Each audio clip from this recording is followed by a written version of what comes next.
Hi, Mark here. I trust you're well. In today's Lightroom Classic tip, we're going to be looking at creating a strong foundation of our images in the Develop module before we stylize them.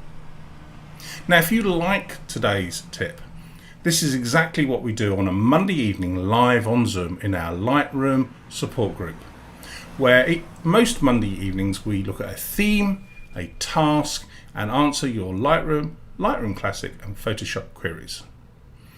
If you'd like to know more about that, just visit learnlightroom.co.uk.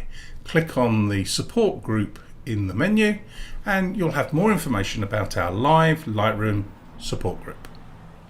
So without any further ado, let's jump across to the Develop module. So here I am in the Develop module of Lightroom Classic, version 12.4. I've completed the workflow within the library module, so I've culled all my images, I've added my IPTC data, so for example description, title, caption, keywords, and now I'm in the Develop module ready to create a strong foundation of my image before I stylize it. And I'll explain towards the end of this video why I do this workflow. So here I am with this image, and the first thing I want to do is tell Lightroom what lens I was using. So I'll go up to lens correction and I'll enable my lens profile, and that will correct any distortion in the lens.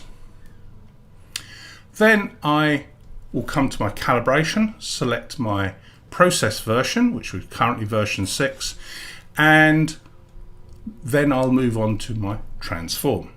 Now sometimes I'll use transform, sometimes I won't. I want to straighten or correct the perception of the image, so uprights for example. So in this case I just want to make sure the horizon is level, so I've hit the level button. Then I come into the basic panel, and within the basic panel I select the profile that I wish to use. So I have a profile, so let's just have a look. So we come down to my profiles,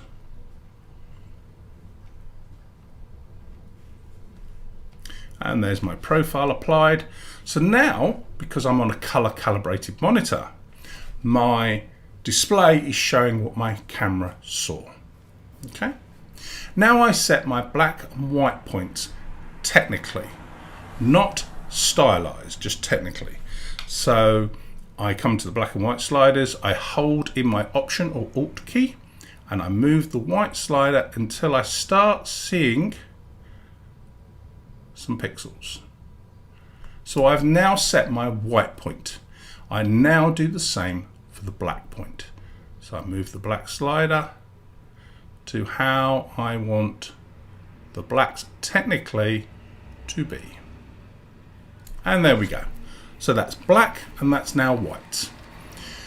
The next thing I will do is I will do my dust spots. So I will come up to the erase or clone stamp tool. I will go to 200%. I will turn on my visible spots and I'll press page up, and then I will start looking at the screen and just hitting jump down. And if we expand the navigator, we can see the square, which is will pass the image I'm looking at, and I just press arrow down and it cycles on one step so that I'm not missing anything in the image. Okay, so I'm just jumping through with the visible spots turned on, and you can turn on or adjust the sensitivity by the slider in the visible spots to how much of the blacks and the whites you see. So I'm just skipping through, and as I'm hitting my cursor key down, you can see in the top right hand corner box, I'm not missing anything. Each box cycles on one step of the image. Okay, so I'm just looking to see if there's any sensor dust at the moment.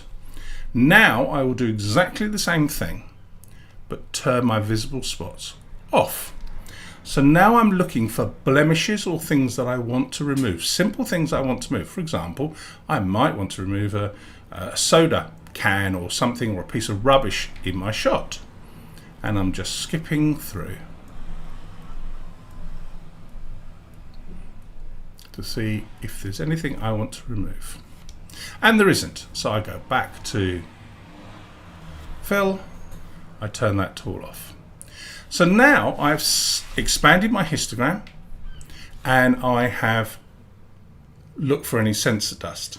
Now, what I will do is, if there's something major I want to adjust that I know that later on in my workflow, I am going to assume it will apply to every image, I will do that here. So for example, I'm going to open up my shadows slightly. I'm going to bring my highlights slightly up, but I'm just going to drop my exposure, and I'm just going to dance between my shadows and my exposure to actually get how I want the base image to be. So that's my image with a strong foundation. I've got my IPTC data completed within the library module before I go into the develop module. I've corrected the horizon line. I've told what lens. I've added my profile for my camera, and I have a base exposure for my image. I've removed any artifacts that I want to remove and any dust spots or anything like that. Now we can move on to stylization. And the reason why I do this is I will stylize in virtual copies. So we go right click, create a virtual copy. If I press I on the keyboard, we will see that it comes up with virtual copy, or copy in the caption field. Now this means that I can create multiple copies of this image, going back to my starting point, my strong foundation, and I could see what it looks like with these edits, these edits, these edits, and perhaps even monotone or sepia. And I find that a great way of giving me options of processing and stylizing my image. Now I hope today has been a great help for you. If you liked it, please subscribe and like. If you've got a question, please leave that in the comment. I'll get back to you as soon as I can. And if you'd like to join us and learn more things about Lightroom, Lightroom Classic and Photoshop, why not visit learnlightroom.co.uk. Lovely to see you today. Take care. Stay safe. Bye for now.